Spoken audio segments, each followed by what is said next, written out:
பூஜிதா ஏமா என்னம்மா இவ்வளவு சோகமா உட்காந்துட்டு இருக்கிற? காலையில எவ்வளவு எனர்ஜெட்டிக்கான ஒரு ஷோ, என்னாச்சு? எனர்ஜியை கொண்டு வரணும்னு நானும் முயற்சி பண்றேன். ஆனா நேத்துல இருந்தே கொஞ்சம் சரியில்லை சங்கர். என்னாச்சு? அது நேத்து ரொம்ப நாளா வெளியில சாப்பிடலாங்கிற ஒரு ஆர்வத்துல நிறைய இடத்துல போய் சாப்பிட்டுட்டேன். இதுதான் தவறு. எங்கேயாவது ஒரு இடத்துல சாப்பிடலாம். எந்தெந்த இடத்துல சாப்பிட்டீங்க? வலசரவாக்கம்ல ஃப்ரைட் ரைஸ் சாப்பிட்டேன், அண்ணா நகர்ல ஃப்ரைட் சிக்கன் சாப்பிட்டேன். சரி இது ரெண்டும் பத்தலையேன்னு சொல்லிட்டு மிக்ஸ் பண்ணி சாப்பிடலான்னு மொகப்பேர்ல ஐஸ்கிரீம் சாப்பிட்டேன். ரிட்டர்ன் வரப்போ கோயம்பேடுல ஒரு ஜூஸ். நேத்திக்கு ஃபுல்லா சாப்பிடுறத மட்டுமே ஒரு வேலையா வச்சு பண்ணிட்டு இருந்திருக்கிற நீ. எஸ், அதான் ஒரு தவறு பண்ணிட்டேன். இப்போ ஏதாவது ஒரு இடத்துல சாப்பிட்டிருந்தா அந்த இடத்துல அந்த சாப்பாடு சரியில்லை நம்ம டிசைட் பண்ணலாம். ஆமா. அப்போ நீங்க எல்லா இடத்துலயும் இப்ப சாப்பிட்டிருக்கீங்க. எந்த இடத்துல என்ன பிரச்சனை, எதனால எனக்கு எந்தெந்த டைம்ல சாப்பிட்டீங்கன்னு ஏதாவது சொல்ல முடியுமா? அதாவது வந்து பாத்தீங்கன்னா காலை 8 மணி முதல் நைட் ஒரு 3 மணி வரைக்கும். அதுக்கு நைட் இல்லம்மா, அது அதிகாலை இல்லம்மா. அதெல்லாம் எந்த நேரத்துல செஞ்ச சாப்பாடோ என்னவோ ஏதோ தெரியல. பட் ஓகே, இத கண்டுபிடிக்கிறதுக்கு நமக்கு தெரிஞ்ச ஒரு ஆபீசர் இருக்கிறார். Oh, you mean the James Bond officer? Yes. எங்கயாவது ஒரு இடத்துல ஃபுட் சரியில்லை, கலப்படம் ஆயிருக்கு அப்படின்னா இமிடியேட்டா வருவாரு, கண்டுபிடிப்பாரு. ஆஹா, டிடெக்டிவ் மாதிரி ஒருத்தர் கண்டுபிடிப்பாரு. அவங்க யாருன்னு பாக்குறதுக்கு முன்னாடி வணக்கம் அண்ட் வெல்கம் டு வணக்கம் தமிழா வழங்குவோர் பூமெக்ஸ் வெஸ்டர்ன் பிரீஃப்ஸ் உடன் வழங்குவோர் லெவிஸ்டா இன்ஸ்டன்ட் காஃபி. அந்த சஸ்பென்ஸ் உடைச்சிடலாமா? யார் வந்திருக்காங்கன்னு சொல்லிடலாமா?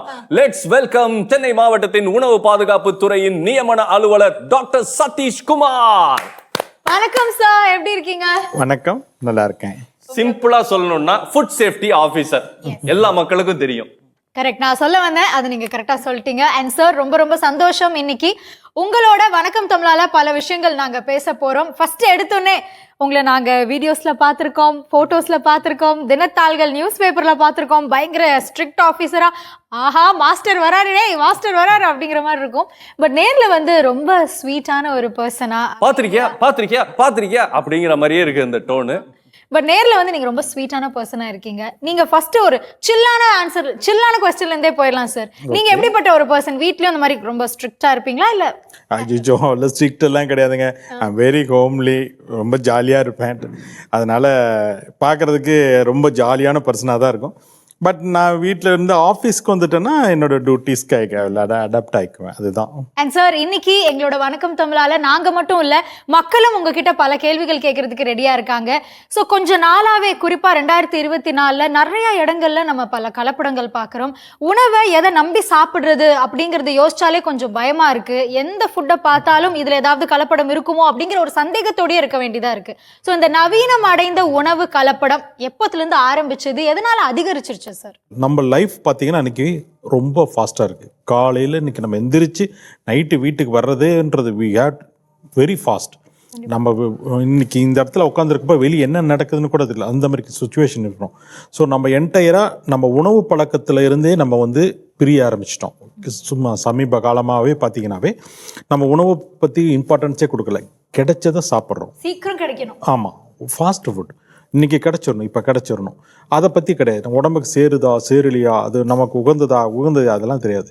வயிற்றுக்கு போகணும், நான் கம்ப்யூட்டரில் உட்காந்து வேலை செய்யணும், ஏசியில் இருக்கணும், காரில் போகணும், வரணும். இது அதில் கான்சன்ட்ரேட் படுப்போம். இந்த உணவு, இந்த கேப்பை தான் ஒரு சிலர் வந்து இந்த மாதிரி கலப்பட உணவுகளை வந்து திணிக்கிறாங்க. வேகமான இது சமீப காலமாக நமக்கு அந்த உணவுல மேலே இல்லாத நாட்டத்தினால தான் இந்த நவீன உலகத்துக்குள்ள இந்த கலப்படங்கள் பல ரூபத்தில் வருது. இந்த ஃபுட் டைம் வந்து ரொம்ப ரொம்ப ரொம்ப குறைஞ்சி போச்சு. இன்றைக்கி நம்ம டேபிளில் உட்காந்து சாப்பிட்றத விட நம்ம ஹோட்டலில் போய் உட்காந்து சாப்பிட்ற டைம் தான் ஜாஸ்தி. நம்ம குடும்பத்தோடு ஸ்பெண்ட் பண்ணக்கூடிய டைமை விட வெளியே இப்போ இந்த கேப்பை தான் பார்த்தோம்னா அவங்க யூஸ் பண்ணி நிறைய கலப்படத்தை கொண்டு இப்போ சேர்த்துக்கிட்டு இருக்காங்க. இந்த டைம் குறைய குறைய கலப்படம் அதிகரிச்சிருச்சு. ஆமா. அடுத்து வந்து இந்த பழ காய்கறிகள், இது எப்படி சார் பார்த்து வாங்குறது? ஒரு கலப்படம் செய்த ஒரு காய்கறி நம்மளுக்கு எந்த கோணத்துல தெரியும்? சரி, காய்கறின்னு எடுத்துட்டு வச்சுக்கிறோம். ஃப்ரூட்ஸ் இப்போ ஆப்பிள் எடுத்துக்கிறோம். இப்போ நம்மளோட மோகம் என்ன, நமக்கு காஷ்மீர் ஆப்பிள்ஸ் இருக்கு, அது ஒன்று ஒரு கையில் வச்சுக்கோங்க. இம்போர்ட்டோட ஒரு ஆஸ்திரேலியன் ஆப்பிள் இருக்கு, பாலிஷ்டாக இருக்கும். எதை நீங்கள் விரும்பி சாப்பிடுவீங்க? நல்லா பளபளன்னு இருக்கிறத. அப்போது அதில்னா அவங்க கோட் பண்ணியிருப்பான். இவன் அங்கே ஆப்பிள் வந்து அவங்க பறித்து இங்கே கொண்டு வந்து சேர்க்கறதுக்கு it will take minimum 15 days to 20 days. அந்த பழம் வந்து கெட்டு போயிடக்கூடாது. ஆனால் நம்ம காஷ்மீரில் பார்த்தோம்னா அட்மோஸ்ட் 1 or 2 daysக்குள்ளே வந்துடும் நமக்கு. அவங்க அவ்வளோக்கு கலப்படம் பண்ண மாட்டாங்க. இன்கேஸ் நமக்கு ஆப்பிள் தோட்டங்கள் நம்மக்கிட்ட ரொம்ப ரொம்ப கம்மி இல்லை. அப்போது அவன் வந்து அந்த லைஃப் டைமை அவன் இன்க்ரீஸ் பண்ணியே ஆக்கணும். அந்த டேஸ்ட்டு மாறக்கூடாது, சைஸ் மாறக்கூடாது, கலர் அட்ராக்டிவாக இருக்கணும். ஸோ நீங்கள் எந்த கடைக்கு போனாலும் சரி, ஒரு ஃப்ரூட் கடைக்கு போகிறீங்கன்னா அட்ராக்டிவாக க்ளீனாக ரொம்ப ஷைனியாக இருக்குது அப்படின்னா, இயற்கைக்கு மாறாக இருந்ததுன்னா தயவு செய்து அந்த பக்கம் தலையை வச்சு படுக்காதீங்க. சார், எனக்கு தெரிஞ்சு இப்போ இந்த கலப்படம் அப்படிங்கிற ஒரு விஷயத்துக்கு மக்கள் தெரியாமலே தயாராகிறதுக்கு எனக்கு தெரிஞ்ச ஒரு 3 காரணம் இருக்கு. அது கரெக்டானு மட்டும் சொல்லுங்க. ஒன்று டைமு, ஆமாம், இன்னொன்று அது பார்க்கும்போது அட்ராக்ஷன், கண்டிப்பா, மூணாவது விலை கம்மி அப்படிங்கிற ஒரு விஷயம். இது விலை கம்மின்னா டக்குன்னு நம்ம மைண்ட் செட் அதுக்கு தான் போகுது. எதுக்கு அவ்வளோ காஸ்ட்லியா வாங்கிட்டு, இதுவே சீப்பா இருக்குது அப்படின்ட்டு. கண்டிப்பா நீங்க சொன்ன 3 பாயிண்ட்டுமே ஒத்து வருங்க. இதில் தான் நம்ம வந்து கேர்ஃபுல்லாக இருக்கணும். ஏன்னா நம்ம இன்னைக்கு 10 ரூபா சம்பாரிச்சாலும் சரி, 10 கோடி ரூபா இன்னைக்கு சம்பாரிச்சாலும் சரி, அந்த அரை ஜான் வயிற்றுக்காக தான் நம்ம போகிறோம். ஸோ அந்த உணவுன்றது வந்து ரொம்ப வந்து நாங்கள் என்னோட ஆஃபீஸில் எழுதியே வச்சுருப்போம், உணவே மருந்து. அந்த உணவே மருந்து. அந்த உணவுக்கு மருந்தா நம்ம எடுத்தோம்னா கண்டிப்பா அது நம்மளை பாதுகாத்து கொண்டு போகும். இல்லைன்னா இப்போ உணவுக்கு மருந்தாயிட்டு எல்லாம் பண்ணிட்டு இருக்கிறோம். எல்லாமே மருந்தே உலகம்னா நம்ம இருப்போம். மருந்தே உலகம். நிச்சயமா சார். ஓகே சார், உங்ககிட்ட வந்து கேள்வி கேட்கணும் அப்படின்னு நிறைய பொதுமக்கள் ஆசைப்பட்டு கேள்விகள் கேட்டிருக்கிறாங்க. அதுக்கும் நீங்க ஆன்சர் சொல்லணும். கண்டிப்பா. நான் சாப்பிட்ற ஹோட்டல்ல கலப்படம் இருக்குன்றதுன்னா நான் உடனே வந்து யார்கிட்ட கம்ப்ளைண்ட் பண்ணணும், என்ன பண்ணணும்? ஒன்றுமே வேண்டாங்க. It's very simple. நம்மகிட்ட இப்போ வந்து எல்லாத்துக்கையிலுமே மொபைல் இருக்குது. Okay, just take an photo. ஒரு ஃபோட்டோ ஆகட்டும், இல்லை வீடியோ ஆகட்டும், எதுவாக இருந்தாலும் சரி, ஒரு பூச்சி கிடக்கு, ஒரு ஆணி கிடக்கு அப்படின்னா ஜஸ்ட் ஃபோட்டோ எடுத்துக்கோங்க. ஃபோட்டோ எடுத்துக்கோங்க. எங்களோட ஃபுட் சேஃப்டி டிபார்ட்மெண்ட்டுக்கு டைரெக்டாக அங்கேருந்து கனெக்ட் பண்ணிக்கலாம். 9444042322 9444042322 இப்படிங்கிறதா ஃபுட் சேஃப்டி செக்யூரிட்டிஸ் உடைய நம்பர். நீங்க எந்த ஒரு இடத்துல ஏதாவது ஒரு பொருளை கலப்படம் இருக்கிறத கண்டுபிடிச்சிட்டீங்க அப்படின்னா போட்டோ வீடியோ எடுத்து இந்த நம்பருக்கு வாட்ஸ்அப். இது வந்து ஒரு டைப்புங்க. உணவு புகார் @gmail.com மெயில் மூலிமா கூட நீங்கள் ஃபோட்டோஸ் எடுத்து உங்களோட புகார்களை டைப் பண்ணி இதையும் நீங்கள் அனுப்பலாம். அடுத்தது ஃபுட் சேஃப்டி கனெக்ட் அப்படின்னு ஒரு இது இருக்குது. ஃபுட் சேஃப்டி கன்சியூமர் ஆப் மூலிமா கூட இருக்குது எங்களுக்கு டிபார்ட்மெண்ட்டுக்கு. ஆப் மூலிமா கூட நீங்கள் எங்களை காண்டாக்ட் பண்ணலாம். அது ஆப்பை டவுன்லோட் பண்ணி நீங்கள் அதில் எல்லாமே ஸ்டெப்ஸே கொடுத்துருவோம். ஒரு ஈஸியாக இருக்கும். அதிலே கொடுத்தலாம். உங்களோட ஃபோட்டோஸ்லாம் அப்லோட் பண்ணிக்கலாம். அடுத்தது ஃபாஸ்கஸ் FOSCOS அப்படின்னு நீங்கள் நம்ம கூகுளில் போய் டைப் பண்ணோன்னா எங்களோட FSSIயோட சைட் ஓப்பன் ஆகும். அந்த டைரெக்டாக பார்த்தீங்கன்னா நீங்கள் எங்கள் FSSI சைட்டில் கூட நீங்கள் போய் உங்களோட கம்ப்ளைண்ட்டை பதிவு பண்ணலாம். இது நிறைய இதில் இருக்குது எங்ககிட்ட. நீங்கள் தாராளமாக எங்களை காண்டாக்ட் பண்ணலாம். பிரியாணியில் நவீன முறையில் என்னெல்லாம் சார் கலப்படங்கள் செய்கிறாங்க? இப்போ பார்த்தீங்கன்னா பிரியாணி வந்து ஒரு ஃபேவரட் ஃபுட்டாகவே மாறிடுச்சுங்க. நம்ம எல்லா இடத்துலையும் எங்கே போனாலுமே ஒரு பிரியாணி இருந்ததுன்னா ஒரு கட்டுறோம். ஸோ இதில் வந்து பார்த்தீங்கன்னா நிறையா வந்து கலரிங் ஏஜென்ட்ஸ் யூஸ் பண்ண ஆரம்பிச்சிட்டாங்க. பிரியாணியில் பார்த்தீங்கன்னா கலராக இருக்கும். அந்த மாதிரி இருக்கிற பிரியாணியை வந்து நம்ம அவாய்ட் பண்ணிக்கலாம். தயவு செய்து அவாய்ட் பண்ணுங்கள். அதுலேயே பார்த்தோம்னா பிரியாணிக்காசரம் அதுலேயே வந்து இப்போ வந்து இது இருக்குது, அது எசன்ஸ் இப்போ வந்துடுச்சு. நீங்கள் அந்த எசன்ஸை போட்டிங்கன்னா அந்த வாசம் உங்களை எங்கிருந்தாலும் இழுக்கும். அந்த மாதிரி கடைகளையும் இப்போ யூஸ் பண்ண ஆரம்பிச்சிட்டாங்க. அடுத்த வேளை நமக்கு பசிக்கணும். எந்த உணவு நம்ம எடுத்துக்கிட்டாலும் அந்த உணவு வந்து ஈஸியாக டைஜஸ்ட் ஆகிட்டு ஜீரணம் பண்ணி அடுத்த வேளை உணவுக்கு இப்போ மத்தியானம் நம்ம பிரியாணி எடுக்கிறோம்னா நைட்டு 8 மணி 9 மணிக்கு நமக்கு பசிக்க ஆரம்பிக்கணும். தானாகவே பசிச்சு அடுத்த உணவுக்கு நம்ம போகணும். அப்போ அந்த பிரியாணி வந்து நல்ல பிரியாணி. நீங்கள் இந்த மாதிரி கட்டப்போன பிரியாணியோ இல்லை இந்த நிறையா டால்டா போட்டதோ வனஸ்பதி போட்டதோ இல்லை இந்த பாமாயில் போட்டதோ பார்த்தீங்கன்னா பசிக்கவே பசிக்காது. அடுத்த நாள் காலையில் கூட உங்களுக்கு பசிக்காது. சார், அடுத்த ஒரு கேள்வி கேட்டிருக்கிறாங்க. ஆர்கானிக் தக்காளிக்கும் நார்மல் தக்காளிக்கும் எப்படி டிஃபரன்ஸ் கண்டுபிடிக்கிறது சார்? இது ஆக்சுவலாக அவங்க தக்காளி வச்சு கேட்டிருக்கிறாங்க. ஜென்ரலாகவே ஒரு காய்கறினா எப்படி கண்டுபிடிக்கிறது சார்? நீங்கள் நிறைய அங்காடி கடைகளுக்கு போங்க. காய்கறி கடைகளுக்கு நீங்கள் போய் நேரடியாக பாருங்கள். அவங்களே சொல்லுவாங்க இது வந்து ஜெனட்டிக்கலி மாடிஃபைட்னு. அவங்க சில பேர்த்துக்கு தெரியாமல் இது ஹைப்ரிட்னுவாங்க. ஆஃபீஸ் காய்கறின்னு சொல்லுவாங்க. ஆஃபீஸ்ன்னு சொன்னாவே ஜாக்கிரதையாகிக்கணும். இயற்கையாக இருக்குது அப்படின்னு சொன்னோம்னாவே நீங்கள் தாராளமாக வாங்கிட்டு போங்க. டல்லாக தான் இருக்கும். தயவுசெய்து பயப்பட வேண்டாம். அந்த காய்கறிகளை தயவுசெய்து பச்சை காய்கறிகளாக இருக்கணும். அது மாதிரி இருக்குன்னு வாங்கிட்டு ரொம்ப பிரைட்டாகவும் பளபளவாகவும் இருக்குது அப்படின்னாவே அது மேக்ஸிமம் சீடு உள்ளதான் பார்த்து வாங்குங்க. சீட்லெஸ் தான் இப்போ ட்ரெண்டே ஆயிடுச்சு. ப்ளீஸ் அது மாதிரி வேண்டவே வேண்டாம். It is genetically modified one. அந்த மாதிரி நம்ம இது பண்ண வேண்டாம். நமக்கு வந்து சீடோடு இருந்தால் தான் அது உயிர் உள்ள இதாக இருக்கும். ஏன்னா அடுத்த ஜெனரேஷனுக்கு அது போகணும். அப்பப்போ அந்த சீடு கேப்பபிள் இருந்தால் தான். இப்போ வந்து சீடே இல்லாதது வந்து நம்ம எடுத்தோம்னா நம்ம அந்த மாதிரி காய்கறிகள் நம்ம பார்த்தோம்னாவே தெரியும். நிறைய கத்திரிக்காயில் இருக்குது, வெண்டைக்காயில் இருக்குது, நிறைய காய்கறிகள்லாம் இந்த மாடிஃபைடு ஒன்று இருக்குது. அது வந்து ப்ரொமோஷன் ஆகிட்டு இருக்கு. அந்த மாதிரியே வேண்டாம். இதுதான் இந்த ஷோவோட த்ரில்லிங்கான ஒரு தருணம். ஆமா, அதாவது என்னன்னா இப்ப டக்குன்னு எல்லாம் பாக்குறதுக்கு ஏதோ ஸ்டார் ஹோட்டல்ல இல்ல ஹோட்டல்ல எல்லாம் அடுக்கி வச்சிருப்பாங்கல்ல, சாப்பாடு பஃபே வச்சிருப்பாங்க இல்லையா, அந்த மாதிரி ஒரு ஃபீலிங் இருக்கு. அதை பார்க்கும்போது அவர் ஃபேஸ் கட் கொஞ்சம் டெரரா மாறுற மாதிரி இருக்கு. எனக்கு புரிஞ்சு போச்சு என்ன நடக்க போகுதுன்னு நீங்க சொல்லுங்க. எஸ். ஸோ இதுல கலப்படம் நிறைந்த உணவு பொருளும் இருக்கு, சுத்தமான ஆர்கானிக்கான இயற்கையா கிடைக்கக்கூடிய உணவு பொருளும் இருக்கு. சார் நம்மளுக்கு எது இதுல அடல்ட்ரேட்டட், எது இதுல ஆர்டிஃபிஷியல் சப்ஸ்டன்ஸ் கலக்கப்பட்டிருக்கு அப்படிங்கறத சொல்ல போறாரு. சார், பார்க்கறதுக்கு ஒரே மாதிரி தான் இருக்கும். அதை எப்படி ஈஸியாக கண்டுபிடிக்கிறதுன்னு உங்களுக்கு நான் சொல்கிறேன். இப்போ நம்ம நிறைய வீட்டு பொருளே நம்ம எடுத்துக்கலாம். நம்ம காலையில் எழுந்த உடனே நம்ம என்ன பண்ணுவோம், காஃபி, ஒரு டீ காஃபி குடிப்பாங்க. பால். ஸோ இதில் பார்த்தீங்கன்னா இது ரெண்டுமே டீ தூள் தான், ஒரே மாதிரி இருக்கிற டீ தூள். ஓகே, கலப்படம்னா எப்படி கண்டுபிடிக்கிறது நீங்கள் ஈஸியாக கண்டுபிடிச்சிக்கலாம். ரெண்டுமே உங்களால் ஐயில் பண்ணல, ஸ்மெல்லே நம்மளால் கண்டுபிடிக்கலாம். இது வந்து சாதாரண நான் தண்ணி மட்டும் தான் நான் எடுத்திருக்கேன். ஒரு சாதாரண தண்ணியில் கொஞ்சோண்டு மட்டும் நான் வந்து இந்த டீ தூளை நான் போடுறேன். ஓகே,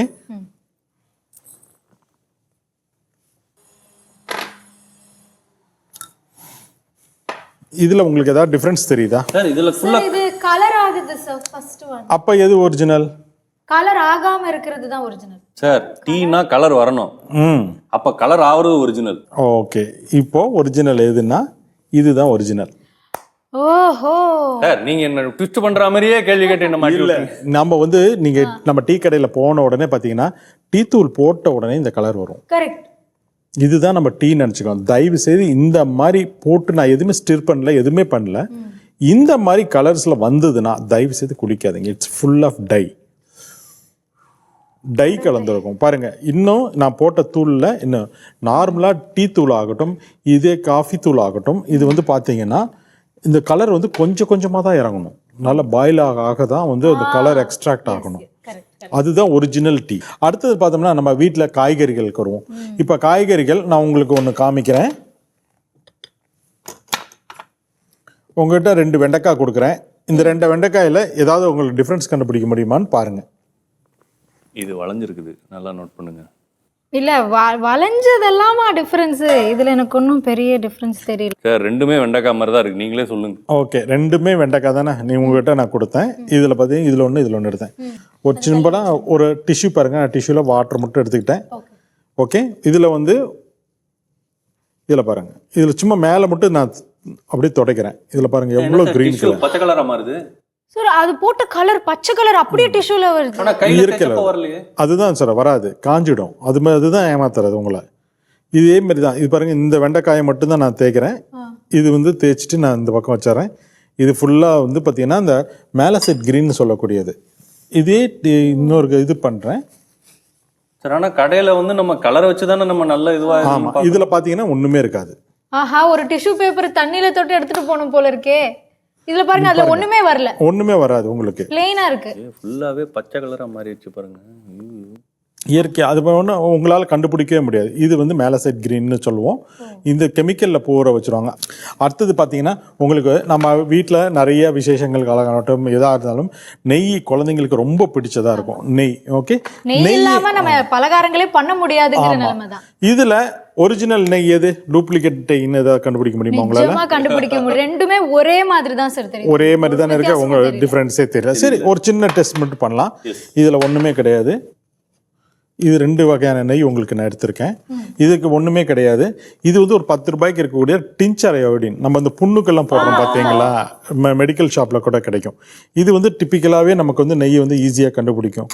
இதுல ஒண்ணுமே கிடையாது. டின்ச்சரை வந்து நம்ம நெய்ல மிக்ஸ் பண்ணி பார்க்க போறோம். ஒரு 2 சொட்டு மட்டும் விடுறோம். இது பிளாக்கிஷ் ஆகுதா, கொஞ்சம் பிளாக் ஆகுது, கருப்பு கலர் ஆகுது. ஆமா ஆமா, பிளாக் ஆகுது அல்லவா? இதுல பாருங்க, அந்த டின்ச்சர் தனித்தனியா திட்டு வந்துருது. பாருங்க, அது ஃபுல்லாவே கலர் மாறிடுச்சுங்க, பிளாக்காவே மாறிடுச்சு. எவ்வளவு வித்தியாசம் தெரியுது. இது வந்து உங்களால கண்டுபிடிக்கவே முடியாது. டேஸ்ட் அவ்வளவு காஸ்ட்லியான பொருள் சார். நீ ஆசைப்பட்டு 1 கிலோ 2 கிலோ வாங்கி அது 400 ரூபாய் 500 ரூபாய் இருக்கும் அது கிலோ கணக்குல. பட் பாத்தீங்கன்னா உங்களுக்கு அந்த டின்ச்சர் ரியாக்டே ஆகல. இதுல ஃபுல்லா ரியாக்ட் ஆகி உங்களுக்கு பாத்தீங்கன்னா ரொம்ப இதா தெரியும். ஓகே சார், நெக்ஸ்ட் அடுத்தது பார்த்தீங்கன்னா நம்ம வந்து எல்லார் வீட்லேயும் வந்து மிளகு வந்து கண்டிப்பாக யூஸ் பண்ணுவோம். வெரி காஸ்ட்லி ஸ்பைசஸில் ஒன் ஆஃப் தி இதில் நம்மளை நம்ம வீட்டில் இருக்கும். ஸோ அதில் பார்த்தீங்கன்னாலும் கலப்படம் நிறையா வரும். அதாவது பார்த்தீங்கன்னா அதில் பப்பாளி விதை கொடுப்பாங்க, அதில் கலந்துடுவாங்க. பப்பாளி விதை நத்திங் பட் வேஸ்ட் சீடு. அதை காய வச்சு பார்த்தீங்கன்னா பெப்பருக்கும் அதுக்கு டிஃப்ரென்ஸே தெரியாது, அது ஒன்றுமே கிடையாது. ஒரிஜினல் மிளகோட மிக்ஸ் பண்ணிடுவாங்க. ஒரிஜினல் மிளகு வந்து பயங்கர காஸ்ட்லி அதில் இருக்கும். அது இல்லாமல் இன்னொன்றும் பார்த்து நம்ம டிஃப்ரென்ஷியேட் பண்ண முடியாது. ஒரிஜினல் மிளகே மாரி இருக்கும், ஆனால் அதில் இருக்கக்கூடிய ஆயில் கண்டென்ட்டை வந்து எக்ஸ்ட்ராக்ட் பண்ணிடுவாங்க. வெறும் சக்கையை மட்டும் நம்மக்கிட்ட கொடுப்பாங்க. ஸோ மிளகுல வந்து பார்த்தீங்கன்னா நமக்கு கண்களுக்கே தெரியாது. சரி சரி போனால் போயிட்டு போது பப்பாளி விதை தான் விட்டாலும், வெறும் மிளகுன்னு பார்த்தோம்னா ஆயில் ஃபுல்லாக எடுத்துட்டு கொடுக்கக்கூடிய இது இருக்குது. அது வந்து ஒரு சிம்பிள் தான். இதே மாதிரி தான் ஒரு தண்ணியில் போட்டோம்னாவே பாருங்கள் மிதக்கும். இதுலேயும் கலந்துருக்கு, இதுலேயும் கலப்படம் இருக்குது பாருங்கள். சார் கீழே போகிறதெல்லாம் மிளகா பாருங்கள், அதுதான் இதுலேயும் கலப்படம் இருக்குது. இது போகவே போகாது மேக்சிமம். பாதிக்கு மேலே அங்கே மிளகு தான் செய்யுது. இது எல்லாமே கீழே இருக்கிறது தான் ஒரிஜினல் மிளகு. மேலே இருக்கிறதெல்லாம் ஒன்று பப்பாளி விதையாக இருக்கலாம், அல்லது இதுலேருந்து மினரல் எக்ஸ்ட்ராக்ட் பண்ணப்பட்ட மிளகாக இருக்கலாம். இதெல்லாம் வந்து சக்கை. இது மேலே இருக்கிறது பூரா இது எல்லாமே சக்கை. இன்னொன்று சார், மிளகு எடுக்கிறதே நம்ம ஒன்றா மிக்சியில் போடுவோம், இல்லைனா இடிச்சு தான் நம்ம பண்ணுவோம். அதுக்கு முன்னாடி இப்படி தண்ணியில் போட்டால் தான் நம்மளுக்கு டெஸ்ட்டே தெரியும். இப்போ ஒருவேளை பொடி ஆயிடுச்சுன்னா மிளகு பொடியிலேருந்து இந்த மாதிரி கண்டுபிடிக்க முடியும். கஷ்டம், அது கஷ்டம். அதுவும் மிக்ஸ் ஆகிக்கும். மேக்ஸிமம் இதில் கண்டுபிடிச்சிக்கலாம். மெயின் கண்டென்ட்டுக்கு வரணும் சார். இங்கே நிறைய விஷயங்கள்லாம் வச்சிருக்கீங்க. இல்லை இன்னைக்கு பாருங்க, உங்களை எங்கே இருந்தாலும் சுண்டி இழுக்கக்கூடிய ஒரு சிக்கன் பார்த்தாலே சாப்பிடணும் போல இருக்கு அந்த வாசனம். இது கம்ப்ளீட்டாக எல்லாமே கலருங்க. இது ஃபுல் அண்ட் ஃபுல் கலர். இதில் வந்து எந்த விதத்துலையுமே வந்து நம்ம வந்து இதெல்லாம் கையை விட்டு போகவே போகாது. வறுத்ததுக்கு அப்புறமா பிளட் வர்ற மாதிரி இருக்கு. இந்த மாதிரி வரவே கூடாது. இவ்வளோ கலர் இருக்கிறப்போ இந்த கலர் நம்ம சாப்பிட்டோம்னா மேக்சிமம் வாயெல்லாம் ரெட் ஆகிடும். இந்த பார்த்தீங்கன்னா அப்படியே இதாக இருக்கும். தயவு செய்து இந்த மாதிரி சிக்கனில் இவ்வளோ கலராக இருக்குது, நல்லா வறுத்து இருக்கு, நல்லா வெந்திருக்கும் அப்படின்ற மாதிரி நினைச்சு மட்டும் சாப்பிடாதீங்க. பட் இது வந்து சில்லி பவுடர்னால வர்ற கலர் இல்லையா? இல்லை இயற்கையான சில்லி இவ்வளோ கலர் இருக்காதுங்க. ஸோ இது வந்து பார்த்தீங்கன்னா இயற்கையாகவே ஒரு சிக்கன் இது போட்டு பண்ண இயற்கை லாலிபாப் வந்து அவங்க வந்து இயற்கையாக பண்ணியிருக்காங்க. அந்த இதுலேயே அதே வந்து அந்த கிரீன் சட்னி மேலே போட்டு இது பண்ணியிருக்காங்க. இது மாதிரி இருக்கலாம், அந்த மாதிரி இருக்கும். அந்த மாதிரி இது வந்து தாராளமாக நீங்கள் சாப்பிட்லாம். இதில் வந்து எந்த விதமான இது. ஆனால் எதாக இருந்தாலுமே இன்னைக்கு கடையில் ஆர்டர் பண்ணி இது வீட்டுக்கு கொண்டு போய் வச்சு ஃப்ரிட்ஜுக்குள்ளே வச்சு மட்டும் சாப்பிடாதீங்க. சார் அடுத்து அந்த கேக் ஐட்டம்ஸ்ல கேட்கணும்னு இருந்தோம். பாருங்க கரெக்டா கேக் எடுத்துட்டு சார் எல்லாருக்குமே ரொம்ப பிடிச்ச ஹனி கேக்கு, இது ரெட் வெல்வெட் கேக்குன்னு கூட சொல்லுவாங்க. தயவு செய்து அது மட்டும் நினைக்காதீங்க, பேரை வச்சு மட்டும் நம்பிடாதீங்க. இது ஃபுல்லாக கலருங்க, கம்ப்ளீட் கலர் ஆட் பண்ணியிருக்காங்க. இதில் எல்லாருமே தயவு செய்து இந்த கேக்ஸ் மாதிரி இருக்கிறதுனா அவாய்ட் பண்ணுங்க. ஹை கலர் கேக்ஸ் எதாக இருந்தாலுமே அவாய்ட் பண்ணுங்க. ஸோ நம்ம உணவு வந்து ஒரு மருந்தாகவே பாருங்கள். அதுதான் நான் ஃபஸ்ட்டு சொன்னது. இன்றைக்கி போக சொல்கிறதும் உணவே மருந்து. அதுதான் எங்களோட தாரக மந்திரம். இந்த உணவுகளை நம்ம எப்படி சாப்பிட்றோமோ அதுதான் நம்ம உடம்பாக மாறுது. ஸோ நம்ம உடம்பை பாதுகாக்க வேண்டியது வந்து நம்ம எடுக்கக்கூடிய உணவு மட்டுமே. சார் உங்களுக்கு சன் டிவி வணக்கம் தமிழா சார்பாக லெவிஸ்டா வழங்கும் ஒரு கிஃப்ட் ஹேம்பர். தேங்க்யூ சார், ரொம்ப நன்றி சார். இவ்வளோ நேரம் உங்கள் டைம் ஸ்பெண்ட் பண்ணி எங்களுடைய சன் டிவி நேயர்களுக்காக நிறைய விஷயங்கள், எங்களுக்கு தெரிஞ்ச விஷயங்கள், எங்களுக்கு தெரியாத விஷயங்கள், தெரிஞ்சும் தெரியாமல் இருக்கிற விஷயங்கள் எல்லாத்தையுமே எங்களுக்கு புரிய வச்சிங்க. ரொம்ப ரொம்ப நன்றி சார். நன்றி.